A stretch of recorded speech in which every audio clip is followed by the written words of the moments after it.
And good morning, everybody. Welcome to Hobby Hotline, episode number 107 for December the 18th, 2021. My name is Jeremy Lee. I'm the host of Sports Cards Live. With me and us today, that's right, for me, we have the esteemed Dr. James Beckett, podcast Sports Card Insights. And below we have Jason Dean Martin of all sorts of NASCAR fame. Gentlemen, how are we? Dr. Beckett, how you doing this morning? Great. And Jason, how are you? Doing well, man. All right, good stuff, guys. Good stuff. I like the short, succinct answers. Let's say good morning to Chris Harris. We got Foul 5 Ball, Logan Ward. Good morning to you. There is Drew. Good morning, Drew. So, guys, we did go over a couple of topics that we would have for today. Let's jump into the first one. But look, we had 4 people just say hello really quickly and simultaneously. We have Alf, Eric from Sanderson to Orr. Brody is with us yet again. So let's jump right into it, guys. The first news I saw, this was broke to me. It was broken to me, this news, in our Twitter group chat. We've seen some people moving in the hobby. Some industry veterans have seemed to have moved on from where they were working. I'm going to put it up on the board right there. So we know that Tracy Hackler, whose name and face were synonymous with Panini for 10 years, has moved on. We don't know where exactly he's gone yet. And Joe White, who's also been with Panini for a while, has moved over to Leaf. That we do know. So all sorts of speculation out there in the hobby right now. Why are they leaving? Where is Tracy going? What's going on? I don't know. Do either of you want to, Jim? You've got a big smile on your face. What do you make of this at this point in time, considering when we heard about the Fanatics announcement? Well, Tracy is a terrific guy, and he worked for me twice, not once, but twice. So he left, and then he came back, and then he left again and went to, I think that's nice long ride at Panini. He's a quality guy. He's going to land in the industry. I think I know where he's going, but I think I'm not supposed to say. I'm not going to reveal it because I heard it, and but he's going, I think, to a decent place. And he'll reveal that when he wants to reveal it. After all, he's the social media guy. And Joe is a terrific guy. Used to work for me as well. And I think Leaf is a good place for him. I think it's a really good place for him. Nobody's talking about how with Fanatics coming in, the rising tide raising all the boats. Leaf could be an excellent beneficiary of the Fanatics marketing thrust that they're going to be doing over the next few years. So I'm happy for the guys if they've made good choices. I'm not happy for Panini because I've still got a lot of friends there, and I would like Panini to be a strong player in the industry. They are, but it's not good when you lose quality guys. Yeah, and Ben Eklar, who very tragically passed away 3 months ago. That's 3 clogs. Well, as Tracy says, or as Drew says, Tracy helped shape the modern hobby more than most know. A huge blow to Panini. I don't know, Dr. Beckett, can you speak about a bit towards, obviously you've also helped shape the modern hobby. Can you speak to this comment that Drew made? I think it's a wonderful comment. I think it pays tribute to Tracy, but can you explain or help maybe explain how you think that Tracy helped to shape the modern hobby more than most know? Well, more than most know, I did not shape Tracy Hackler. He came to work for us, and he was already a great guy. But I think we were his first job in the hobby, and he just excelled. And yes, he did a lot of things. He had his job intentionally was to have visibility for the companies he worked for, including ours as well as Panini and his new landing place. I'm sure he'll do the same thing. So he's a terrific guy, and I'm hoping he does great. I think he was really good at and is very good at building community and representing the brand, because he's the kind of person, when he walks into a room or when you see him on a show, you like this guy immediately. He's a very, very likable guy, always smiling. Jason, have you had any experience with Tracy in the past? So I have had some communication with him. Unfortunately, it's always been through email or, over the internet, never anything in person. We've just never met at the right time. But wanted to make a comment to what Drew said at the end when he said it's a huge blow to Panini. And while that's very true, think about how elated the company where he's going, and we all assume it's still in the same hobby, how elated that company probably is right now. That's a big coup to get a guy like that who's so established. I mean, his reputation is going to it's gonna positively impact the reputation and status of whatever company he's gone to. I feel like I'm the only one who doesn't know where he's going here. Well, I mean, here's the thing. Tracy needs to tell his own story. I mean, after all, he's the guy that shapes the narrative for these various companies. But it isn't necessarily that he left Panini. He may have been, attracted away by a better offer. So my question is Panini going to replace him with one or two people? Because I think he's got big shoes to fill. Yeah. I think for sure. Let's say good morning to Baseball Card Trooper. We have Rex is in the house as always. Good morning, Rex, and everyone at the shop. Glad to be on the big screen there. That 70s card show. Has anyone seen a baseball card Christmas sweater? I can say I haven't, but I can see those being offered at a booth at an upcoming Dallas show or somewhere like that. I saw a baseball card T-shirt that is basically, there's a T-shirt place where you can send this. I saw it at the show.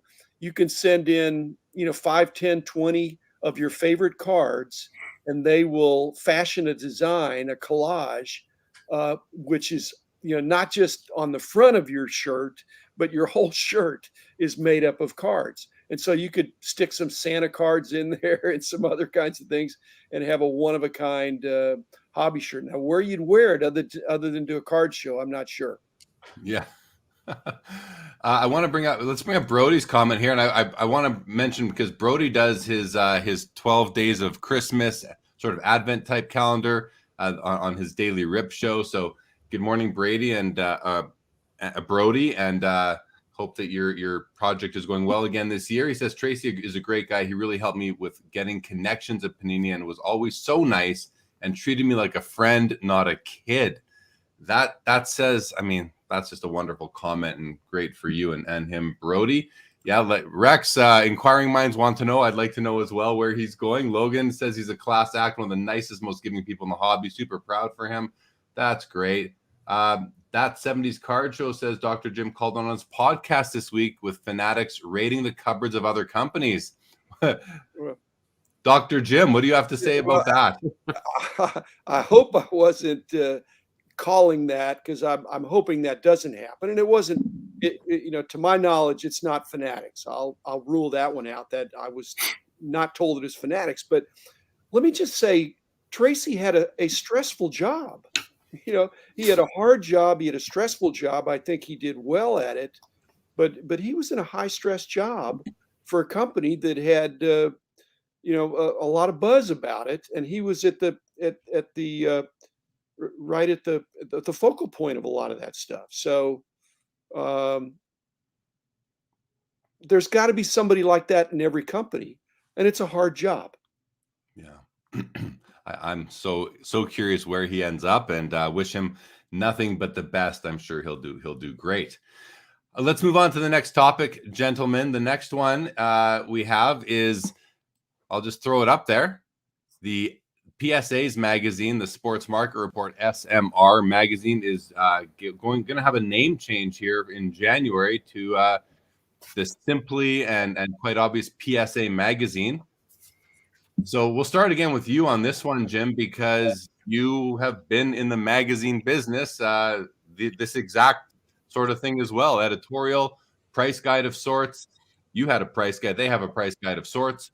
What do you make of this changing the name of the magazine, sort of, 25 years into it or so? And what do you think prompts something like this at this time? Well, I mean, I think it's a good choice. It's SMR does well. I mean, it PSA Magazine is a better title for what they probably want to do. If I were competing with PSA, which I, in some sense, did for many years, uh, I would be nervous. Well, number one, I'd want to get out ahead of it as a sort of a quasi competitor. But I'd be nervous that Nat Turner is not the editor in chief, but he's going to be helping to shape where that magazine goes, to put the hobby's best foot forward. That Ken Golden might be involved a little bit in trying to get some things going. That Chris McGill and Josh Johnson might get involved, and so they very quietly assembled an interesting team of hobby knowledgeable, passionate people. And if they have some editorial contribution or shaping of that, I think it could be. It was never a must read for me, but it could be if those kind of guys get involved and really take it seriously. So I'm actually looking forward to it because I'm not a competitor. I'm a hobbyist now. But the Beckett guys need to the print is not dead, but print is is still a component. It's probably not the main component, but once you publish an article, it can be online, it can be in print, and so if they're going to go heavier into content, here, that's really good for everybody. Yeah, you were listing off the people that they've assembled, and yeah, as that 70s card show says, Susan, our fellow co-host from Hobby Hotline, Suze, formerly of Tops for sure. I know she's now with Golden, so she's also, as he says, in the PSA fold now, and there's definitely some editorial experience that could go a long way for them. So, and not Tracy Hackler. Yeah, I'm going to rule out another one. It's not Fanatics, and it's not PSA, to my knowledge. We did have Greg Cohn pipe in. Greg does work at Leaf and has for a long time. He's been with Brian Gray for quite some time. Designs and builds some great cards and beautiful cards and great sets, and says he doesn't think Tracy is headed to Fanatics. So I guess maybe. So would we know if he was joining? If he was joining Joe and going to Leaf, maybe we'd know that by now. But we didn't really touch on Joe Smith that much, and I'm just Joe White. Yeah, let's back up to that for a second, and because I don't know, I admit I don't know Joe Smith. I don't know much about Joe him. White, that's why you don't know him. But he's a great guy.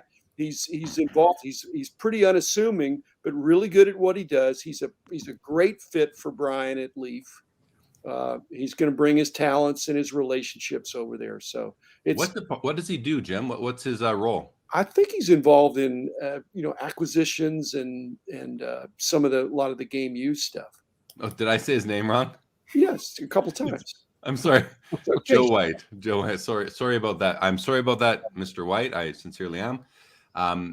So is like if Panini loses two people just like that, I mean, what does that do to, like, are these, let me ask you this, Jim, and Jason, pipe in too if you can, like, do these guys, what kind of hole do they leave there, and how easy is it going to be for Panini to sort of fill those holes and pick up where they left off?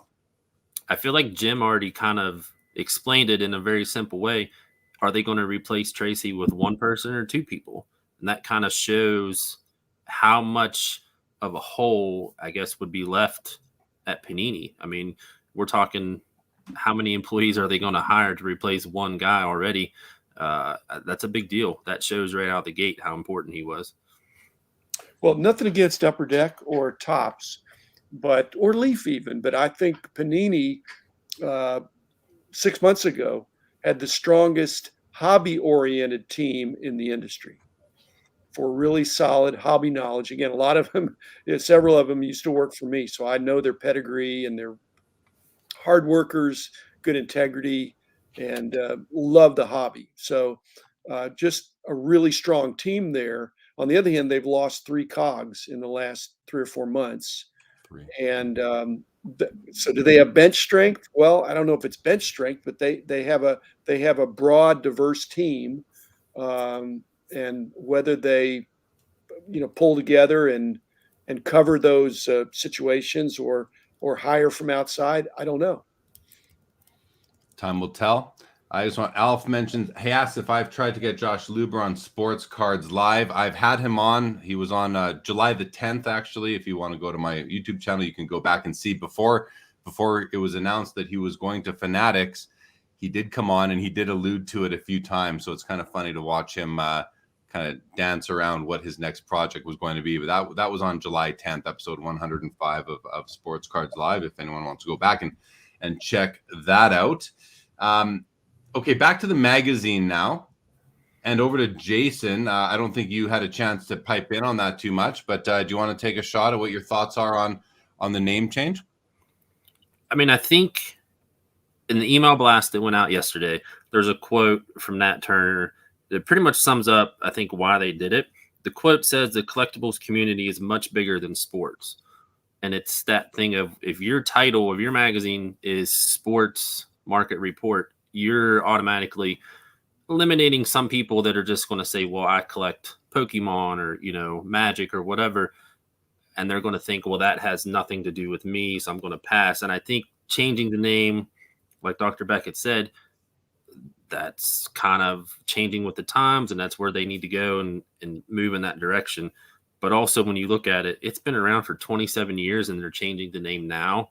Kind of shows what we've been through in the past, 18 to 24 months in the hobby. Yeah, that's a good point. What does the S stand for in PSA?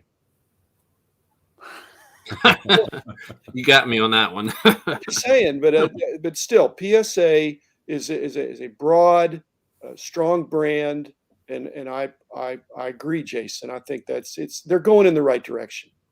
They're thinking big, and that's what we expect definitely. with Nat Turner, and I'm happy about that. Same here. I think Am I grimacing when I'm saying I'm happy about it?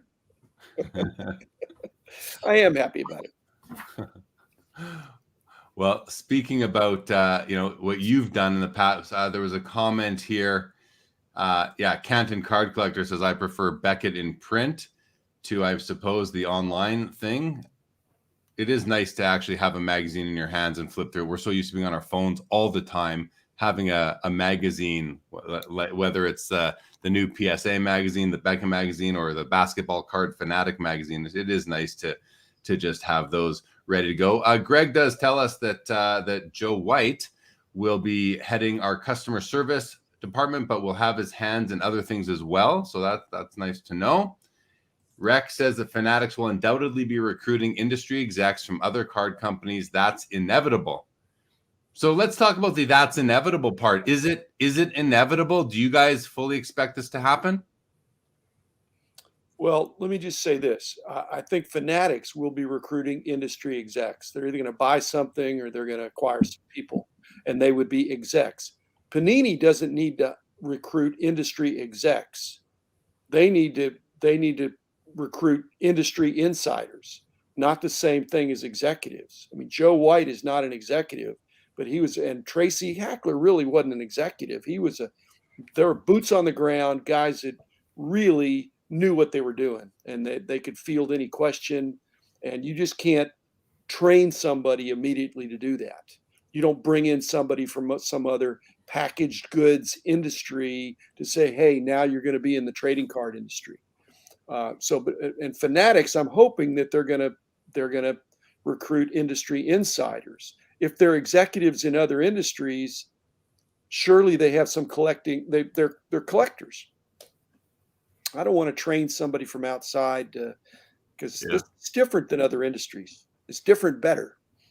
I mean, I think Rex nailed it. He's saying it's inevitable. It's kind of what every company does whenever they form or start going in a different direction. And I'm just hoping that they kind of pull from different facets, of say Panini or Upper Deck, and not just get executives, that they get mid-level, lower level guys that have that drive and have the energy that maybe some of the other guys don't.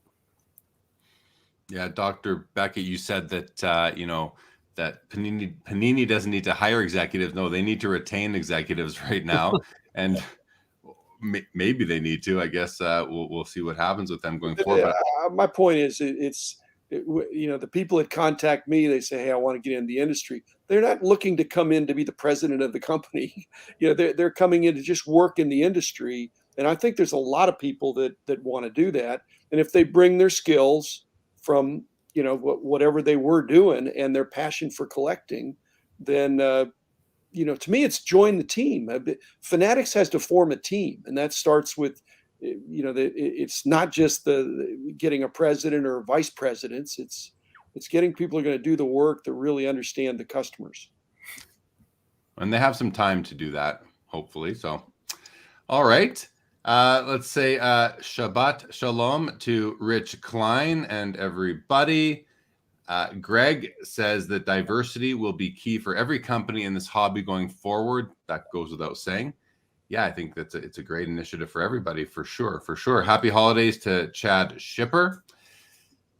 All right, so we have one topic left, and then we might need some input from the crowd or from wherever we can source it. But the last one is this one here. So Dave and Adam's Card World. It's been announced, and I think Adam broke it on my show last week on Sports Cards Live when he talked about this, that they are going to be opening up a store in partnership with Topps in Cooperstown. It's going to be a seasonal store. I think their target opening month is April, but with supply chain issues, that could obviously get pushed back. But there's a couple things to this one for me. Obviously there is Dave and Adams is the company that Topps chose to partner with, and they're going to open up a store in Cooperstown. What does this mean for Dave and Adams partnering with Topps? What does this mean for Topps in light of the current landscape of Fanatics, the impending Fanatics license transfer? What does that mean for Topps opening up in Cooperstown? And maybe the most exciting one of all is, how great is this for everybody who goes to Cooperstown to visit the Baseball Hall of Fame and now has a truly, you're not just going into some tourist location, a tourism store that sells, T-shirts 3 for $20 and flags and everything else. You're actually going to a baseball card themed store. So, Jason, you want to throw some color and thoughts on sure. this? So, when you said that it was a seasonal store, I don't think that was ever mentioned. So I'm glad that you did mention that, because that was one thing that I was wondering. But like you said, for Topps, what does that mean for Topps? To me, I see this as a test run to, possible seasonal stores and stadiums and arenas for not only Topps, but other brands with, whichever manufacturer has the license going forward. But I wonder what the contract is between the two. Is this a 1-year trial? Are they in it for the long haul of, the rest of their MLB license, or, what this is? But I could definitely see some test runs and some stadiums going forward if this goes well for both ends of the deal. Dr. Beckett, any thoughts on Well, a seasonal store is quite common in Cooperstown because it's a seasonal town. That not the baseball events and the Hall of Fame and all that stuff. So to have this is not the same as a pop-up store. This is a seasonal store, so it's going to have fixtures and all that stuff. And it's probably going to be the modern kind of store, which is quality over quantity, which allows for pop-ups, for a traveling store, which, we batted around some concepts like that. But for Topps, I'm proud of them. It means they're not crawling under a rock, getting in a shell. They're moving forward. They're being aggressive. I think this is a good move for them. I mean, they're trying to get their brand out there, even if they do get acquired by Fanatics. This is another thing where they're showing that they're not sitting around moping. They're thinking, Dave and Adams, or at least Adam now. Dave is retired, but Adam is in that area. So it's not like he's, flying in from California. He's already in the, Buffalo area or whatever. So I think I think it sounds like a good move for both. And for Topps, they need to be making bets like this because their brand is going to endure regardless. Either they're going to be managing it or somebody's going to be acquiring the IP. So I think it's terrific. It increases my chances of going to Cooperstown next year or the year after. To me, it's a big plus for collectors. Yeah, that's so The exciting. other stores that I went to when I've been up there are tired. Not retired, but they're tired. They're retired guys that just have some cards and some fixtures and things. But it's, the last time I went, it wasn't reflective of the modern hobby as much. It was very nostalgic, and I think David Adams can, Adam can, with his. I didn't realize he had, Jeremy. He's got 130 employees. That's how I judge the complexity of his business. So. Doing this, I'm very hopeful this is going to be a very positive thing, and the Topps will take it on the road. Could be I think you might be muted, Jason. Gotcha. I also see it as a win for Topps because Panini, with their NFL license, there's not an area in Canton like Cooperstown, so there can't be that rebuttal of, Topps did this, so let's go try it on our end. And you can't do it with basketball either, as far as I'm aware. So I think it's a great thing for Topps because you can't really get competition from the other sports to do the same thing. Makes sense. Let's I'm with you guys. I think it's super exciting. It does the same thing to me as it does for Dr. Beckett. It does increase the chances that I will visit Cooperstown one day. Like, greatly increases those chances. So that's really cool. A couple of comments here we've had. Hobby Champs makes a good comment. Going to be strange if Topps has no baseball cards in a baseball Hall of Fame store. So I don't know. Topps Vault. Topps Vault. There's going to be Topps stuff in there. It's good. It'll be a tribute to the history of Topps baseball cards. David Adams can source all that stuff, but it'll be. It's a billboard for Topps. They should make money on it too, but it's going to be. I think it could be fabulous, just because. And again, I really believe there'll be 2025 Topps baseball cards of some sort, or Bowman. Yeah. Actually, when I had Adam from David Adams on my show last week, we went into some deep discussion about what happens. What happens with the Bowman brand, and he has some insights that I thought were extremely very eye-opening for myself. Anyway, well, Jeremy, the interesting, because I listened to your show, he's very bullish on Bowman, as I am. But could you imagine a world? I mean, this is like kind of, I'm being Machiavellian here, but where Topps sold Fanatics the rights to the Topps brand, but not Bowman. They kept Bowman and kept doing all the prospecting, and they gave Flagship and some of these other Topps brands anything that says Topps on it. They decoupled Topps and Bowman from back in 55 or 56. Bowman might be the stronger thing going forward. That's what I got out of your podcast is a must listen. Thank you. I appreciate that. Jim. Well, and what Adam was saying was that it's what Fanatics needs to do is get the Bowman brand, not the Topps brand. He thinks that's where he sees the real value, or at least get rid of the Bowman brand so that there's no more pre-rookie cards, so that the actual rookie cards of baseball players are those from their first top set, like pretty much every other sport. So that was what I found really interesting. That's those insights into the baseball market that Adam was able to share. So a couple more comments that came out of this, which I thought were, Greg makes a great comment. It says Topps and Baseball Hall of Fame, part of the fabric of baseball history. The generation that probably attends the hall will always think Topps and baseball history together. Yeah. And then he goes on to say, licensed or not. I agree.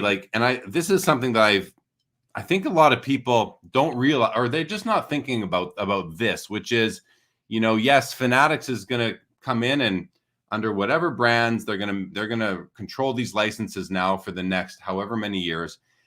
And a lot of the reaction by the hobby, the narrative has been that, everything's going to change, and it is going to change from 2025 forward, but we still have 140 years of work in this hobby for people to still collect and go back and love.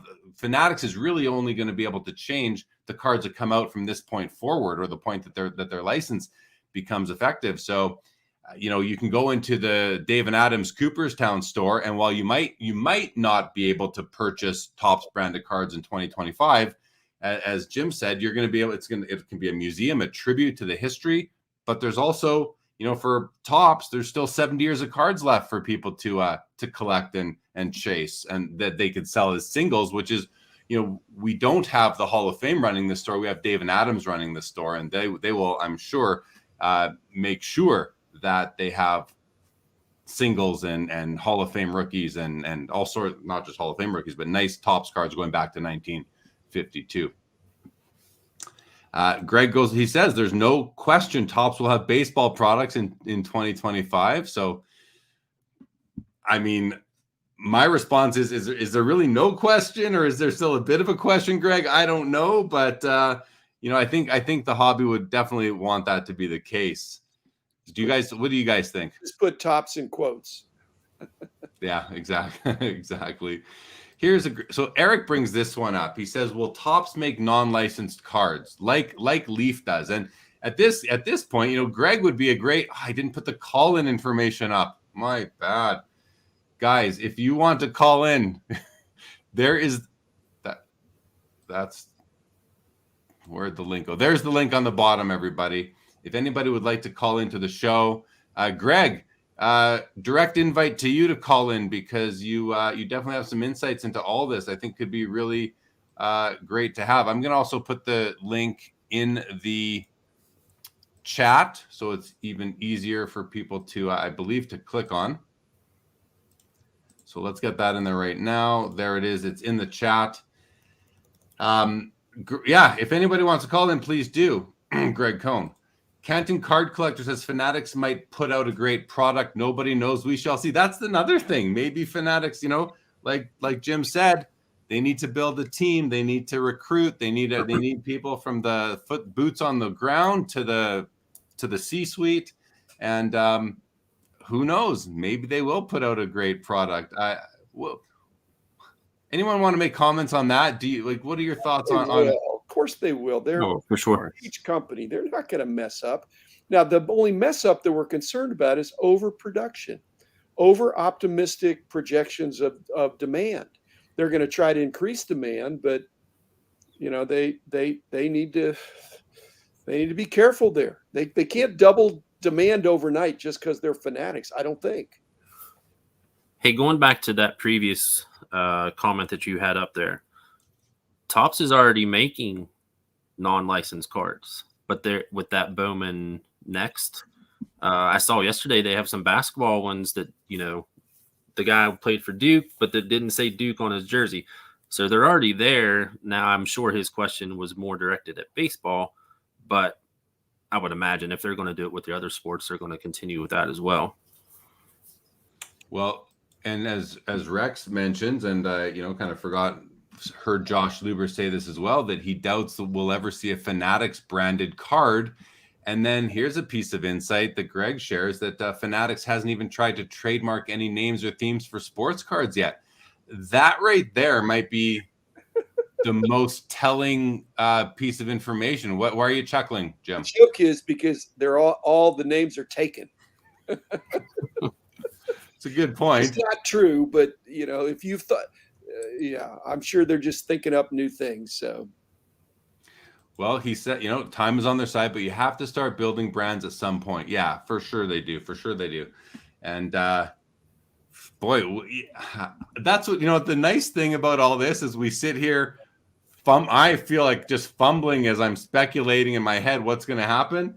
I'm just happy to comment on it as the next couple of years go by and watch it all unfold. It's going to be really interesting. And I think, we can all agree that hopefully all the people who have been involved in the hobby in the, thus far, who are good at what they're doing, remain employed and engaged and passionate about building card sets and designing cards. So, Jeremy, maybe Josh Luber and the other powers that be at Fanatics are doing the same thing. They're just sitting back and listening to the buzz and getting some ideas. They have their strategy, but their tactics will be determined over the next months and couple of years as they hear some of these great ideas that you're unfolding on your podcast and other content providers. So I think there's a lot of fluidity in the situation, and I think they're being smart to sit back and listen to what the buzz is. Yeah, that's a good point. So one last thing, and I don't know if anybody has ever said this, but I know that I've talked with Val and Logan about this a couple of times. With Topps licensing the MLB, could we see Fanatics just license Topps instead of actually making that purchase?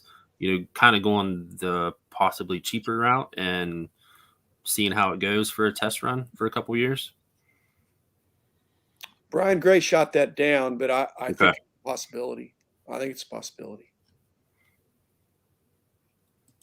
Hobby Champ says if Fanatics buys Upper Deck, which, Jason Moshera, the president of Upper Deck, was also on my show not too long ago, and he shot this down. He said this company is not for sale. But let's go along this line of discussion anyway. If Fanatics buys Upper Deck, they have the big four: Exquisite, Fleer, Platinum, Allure. I don't know if Allure is a big four, but SP, etc. They wouldn't need anything else. Upper Deck by Fanatics. Yeah. I mean, then there's all the talk about the Michael Jordan contract for autographs, the LeBron James. Would we see those again? And you see a lot of commentary on that, but I think again, it's one of these things that we just have to wait and see how it plays out. Any strong thoughts from either of you whether Upper Deck would ever be sold? Well, I haven't heard this discussed, but I feel like Upper Deck made a conscious decision back 25 years ago under Richard McWilliam to kind of control some goats. And I think that turned out to be a good choice for Upper Deck. But the other companies really haven't done that. And I don't think that's the way Fanatics is going to do it either, because they are partners in effect with the Players Association, which always has to do this tightrope, walk between the big stars and the rank and file members of the Players Association. And so most of the agreements, are, treat everybody the same. But if you've got LeBron and Michael Jordan and some of these guys that are getting outsized payments and deals, then Kevin Durant's going to say, I want some of that. Stephen Curry I want some of that. And so it makes it difficult to negotiate, within the union and the players associations, when you've got some very, very wealthy, influential players who can dictate terms. And then you've got the lesser players, the common players, if you will. So I don't know that that's the way Fanatics would want to choose it or do it. If they would, then they should buy Upper Deck and get those existing relationships, because that'd be huge, and they could exploit it better than Upper Deck could, I think. Yeah.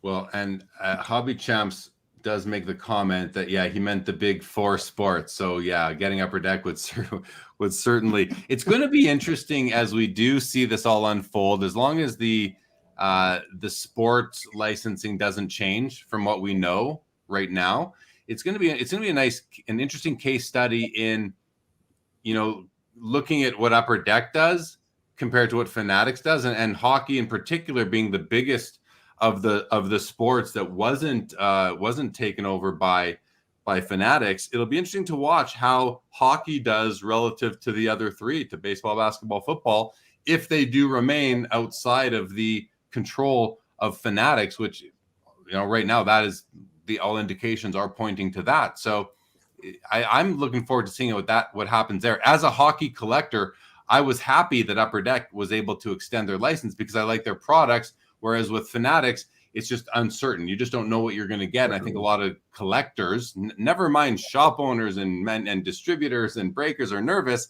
I think a lot of collectors are nervous too about what they're going to be able to buy. But even Jim, you're very confident in the product that the Fanatics would put out. You just went as far as to say that they're not going to mess it up. And I sort of feel the same way. I trust in the team that they will build, even though I don't know who this team is yet. I just feel like there's too much at stake. The leagues are involved now, so it can't really fail. But all that said, it could. It still could. We don't know. Are people going to like what they do, especially if they aren't using the people from the legacy licensed companies?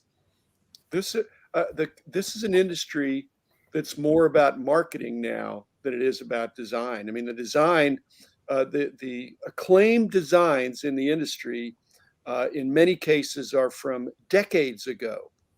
Okay, now there's some great designs now too, but it's driven by marketing, and I think that's what Fanatics' position is. If they double the marketing budget, does that double the number of collectors? Well, let's say it increases the number of collectors in a few years to 50% more. Do we not think a bunch of them are going to find, and if that's only focused on basketball and football and baseball, do we not think that hockey is going to get a free ride on those marketing efforts? And that Leaf is going to be laughing all the way to the bank with their mixture of eclectic products? So marketing is good. Fanatics is a marketing company. They market other people's stuff and do great. They know how to do that. So I think it's good for everybody, except maybe not Topps and Panini. Jason, any input on that one? I mean, I think it was kind of interesting hearing him say that some of the designs that we all love now are old designs. I mean, Heritage, Allen and Ginner, those things immediately popped to mind. And it's like, he's absolutely right, because Heritage is probably the most collected set every year besides the flagship, especially for those set builders. And we're looking at designs that are, 49 years ago? I forget what the number is, 49 or 51, but it's that nostalgia factor. And I think what he said with the marketing, nostalgia is a big place in marketing, and there's a lot of money to be had with nostalgia because people like buying their childhood, 30 years later. Marketing a boring design with a lot of marketing muscle is probably going to be successful. Pitiful marketing with a beautiful design is probably what we had in the late 90s. That these were fabulous looking inserts and parallels that are now multi-million-dollar cards. But, Fleer, that did a lot of that stuff, went out of business. That's how successful they were. So, Jeremy, can you put Rex's comment on the screen? Because I wanted to get your guys' opinion. Which one? So he says DNA, the top store, will surely have all the old stuff, but current wax is a huge driver, which we all know that current wax is where the money is. But when you put a shop in Cooperstown, how much does that change the direction of that shop? And I kind of wanted to get both of your opinions on that, because it's not like they put it in a stadium, but they're putting it in Cooperstown, which is essentially selling guys that don't play anymore, which we all know they're in current products at times too. But when you sell Cooperstown, to me, that is selling the old. And then how much are we seeing? How much do you think we'll see cards in the store versus Topps Authentics? Jerseys, hats, autographs, and things like that. Yeah, it's an interesting question. If I were David Adams, I would have a small store that's very elegant, very enticing, very, very friendly. And instead of having a back room, which a lot of card shops have, a back room full of boxes and cases and stuff, they've got their headquarters is an hour and a half away, or whatever that is, and it could be same day delivery. If you're in Cooperstown, you come in, you see that there's showroom. It's a retail, but it's a showroom, and they take them online and say, well, here's all the stuff we have. It's an hour away. Do you want that? We'll have it here this afternoon or tomorrow morning. So I think they could have a small store with an amazing footprint because of kind of just in time. So any box that David Adams has, you can get at that Cooperstown store. It'll be there in a couple hours. We're about to see DoorDash for trading cards, and I love it. Yeah. Well, Favor probably already does that, except that you got to trust the drivers. Okay, guys, let's move on here. Let's go to Rich's comment here. He said, total new topic. He says there's talk that because of the latest COVID-19 variant, we are regressing to early 2020 vibe, canceled games, super spreader events. Curious if you believe this will have a similar effect to 2020, 2021. I'm going to start this one, and then I'll go to you guys. My initial response to that question at the end there is that I do not think it will have a similar effect. I think it will be, there might be some aspects of similarity, but I think it's going to be different. And my reason for that is simply that we all now have that experience, and we're not going to let it happen again where we miss the boat. The collectors, the hobby will not miss the boat again. So, although as I say that, I think, well, as people maybe try to prepare for it, it could cause a run up again, just as people think that there will be another run up. So I'm actually going to sort of take a step back in my comment and say that, there could be some similarities to it. There could be somewhat of a run up, but I have to think that people are going to use the experience that they gained over the last 18 months to mitigate the effect that it had the first time in terms of the second time. Let's go to you guys. Thoughts on what could on the effect of any real shutdown of society again. Jason, why don't you go first this time? Okay. I agree with your first thought, as I don't see it happening again because we've been through it, and I think a lot of new people were brought in, so those new people aren't new anymore. They're not veterans either, but when you bring them in once, like, you can't bring them in a second time. So I think while we will see some spikes here and there, I don't think it'll be anywhere near, what it was, and at least for several years. Jim? Well, here's my tip. If you're going to invest in the stock market, then you do invest if you think there are more tailwinds than headwinds. And same thing with cards and memorabilia. And Rich's comment notwithstanding, I think most people would agree, moving into the future, we would expect more tailwinds, than we would headwinds. Even if that's why all these things about buying the dip, it's a dip if you expect that there's a prevailing tailwind coming behind you to kind of pick things up. And so anything that Rich is mentioning there would wind up being a dip or a blip, because I think most of the collectors I talk to, I think, are bullish that there are tailwinds with fanatics, with all these things that are happening, that people now have formed new habits that they really enjoy. So I'm bullish. Like I said, if even if there's a little dip, Rich, it's still people are locked and loaded now. And again, if you think there's tailwinds in the stock market, put your money there. I think sports cards are probably, again, no sure things, but I like the way it's going. And I think Fanatics is creating a buzz. And, I think Panini and Topps are going to be trying their hardest. And again, it's about marketing. They're going to be marketing the heck out of the next couple of years. I want to hear, Jim, you've been around a while. You've had your finger on the pulse.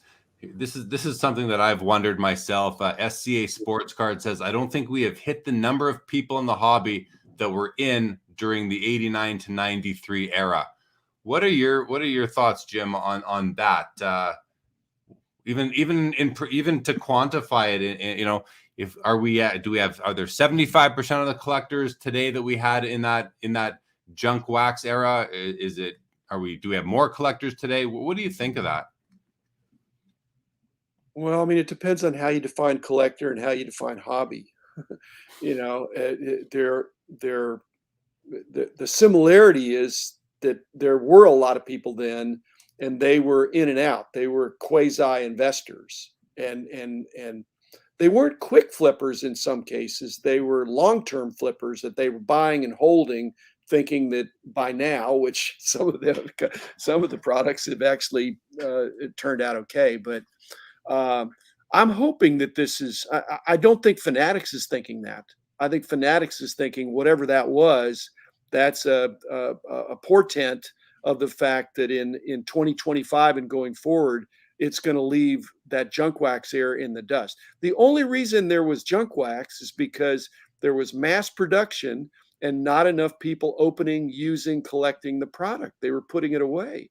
As long as people are consuming, collecting, enjoying, transacting, then that's an active live hobby, and it can double. I'm hoping. I know Fanatics is thinking that they want to double it, at least double it. It's interesting because when you just spoke to, people hoarding or sitting on and not opening that product, I mean, that's a very popular investment strategy in the hobby right now for people to sit on wax. Beyond a point, it's dangerous. It's speculative, and it may be again, if you believe that the hobby, if you're bullish on the hobby, then yes, that stuff's going to go. That's going to go up, and Fanatics is going to be lower. It's like people think PSA is going to lower their price points to back what it was 2 or 3 years ago. They'd be foolish to go back to the old price points. They've got to be more. Same thing with Fanatics. What are they going to come in and undercut? Who do they need to undercut? They have a monopoly. They don't need to retrogress their SRPs. They need to not go crazy with it, but to really market the value and the fun of the industry and the hobby, and move the price points up gently. So I think that's good. Yeah. Okay. Well, it's we'll see how it goes. I want to we have about 4 minutes left on the schedule here, guys. Something popped into my mind, a topic we can cover pretty quick here. I've just titled Evolving Events, the Mint Collective in Las Vegas at the end of January. And this is something that I will be at it. I will be involved in it. And I do work with Collectible, who is one of the co-producers of the show, along with IMG. It's taking place at the MGM and in the UFC Apex. And I said evolving events because someone said to me last night, they said that the Mint Collective is going to be their first card show. And I said, not, what's that? Wow. Yeah. And I said, you know what? It's funny because it's not necessarily going to be your first card show. It's going to be your first Mint Collective, because this thing is shaping up to be more than just a card show. There will be a card show going on, but they've got like 16 signature panel discussions. They've got the Collectors Carnival. They've got the Mint 25 auction, which they partnered with Leland's. 25 lots, each one worth $250,000 plus. They've asked me to actually host that event, so I'm really excited about that. But I think this is an evolution of events, not necessarily card shows, because we have other events. We have the Industry Summit, which is a similar type of event that included a card show this past year, or the current year. But the Mint Collective seems to be going even a step further and being less about the industry players being sort of driving it like the Industry Summit does, and being more about the collector and educating. So question I have is, I know I'm going. Are either or both of you going to be attending the Mint Collective in Vegas at the end of January? I will not. No. I might. The first email I got said for $999 I could go. I thought, wow, that's a little pricey. But they do it for different tiers, and I don't know. I won't say I'm getting pressure to go, but I'm considering it. We'll see. If everybody's there, I'd want to be there. Uh, but on the other hand, it's like you said, Jeremy. It's way more than just a card show. In fact, I think the card show is or whatever the card aspect of it, it's going to be more of of a of an industry event, seminars, and all that. So, but then that begs the question: a lot of that could be virtual. You got a panel, and it's fun to be there, but for $999, plus hotel and airfare and all that stuff. If I could watch, I mean, if you charge $999 for your sports cards live, I'd say, well, I think I'll just wait. But you have a great guest. So, I mean, it's going to be on that order of hobby content that I think will be really interesting. Whether I have to be there or not is the calculus I'll make. But I applaud him for doing it. I think IMG is not to be trifled with. They're a huge marketing athlete and celebrity endorsement group with a lot of muscle. So I like what I'm hearing. I'm going to talk to Ezra about it next week. And so we'll see.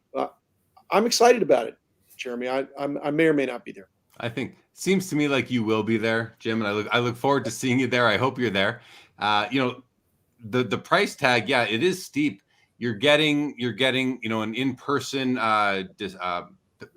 keynote speech from Dana White, someone that, I mean, that might be worth the price of admission itself. Josh Luber will be speaking, Ken Golden, and then there's a whole slew of these panel discussions with several people from the hobby, from collectors to well-known content creators to industry insiders. So, plus it has to be a record. But if you do sign up, you get the $550 Beckett grading credit or coupon. So I think I'm going to talk to Jeremy about that.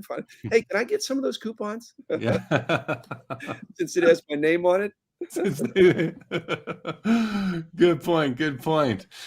Well, okay. And the 70s show says everything to be garnered from in-person attendance is available free online. See, I don't know about that. I think this content is going to be somewhat proprietary and not available free online. What you will have, like, I can't see them allowing recording in these discussions, but now it might be hard to control, but so it'll be tough. The content may not be available outside of that. So Chris Harris says, what does Dana White have to do with the hobby? I don't know. He runs a sports league of sorts.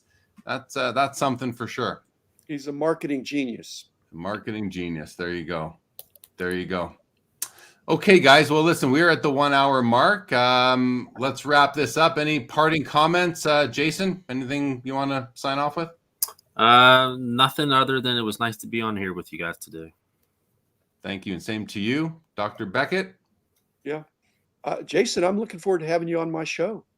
Hey, man, I'm your guy. I think you have an interesting hobby background. I didn't get a chance to hear much about it, but let's unpack it in a future one of mine. Hey, that works for me. Yeah. There you go, Jason. You just got invited onto the goats. Maybe we'll talk you into going to the Mint Collective. That's a big one. There you go. All right, guys. Well, it's been a pleasure having both of you on with me this morning. This December the 18th, 2021, episode 107 of Hobby Hotline. Everybody out there, have a great rest of the day. I'll plug my show. I will be covering the PWCC Premier Auction tonight, along with Eric Myers and Adam Gray. We're going to go live at 9:30 p.m. Eastern as those auctions go into extended bidding and talking about them. And I will be also hosting Collectible Live tomorrow at 7 p.m. Eastern. Looking forward to that. My guest will be Brian Dennison, also known as Cajun Collector in the hobby. So thank you both once again. Thank you to everybody. Thank you to the chat, Eric. Appreciate that. Rex Gotcher. Rex will be at the Mint Collective. Looking forward to seeing you there, Rex. Thank you very much, Logan. And with that, have a great week ahead, everybody. Thank you so much for joining us today.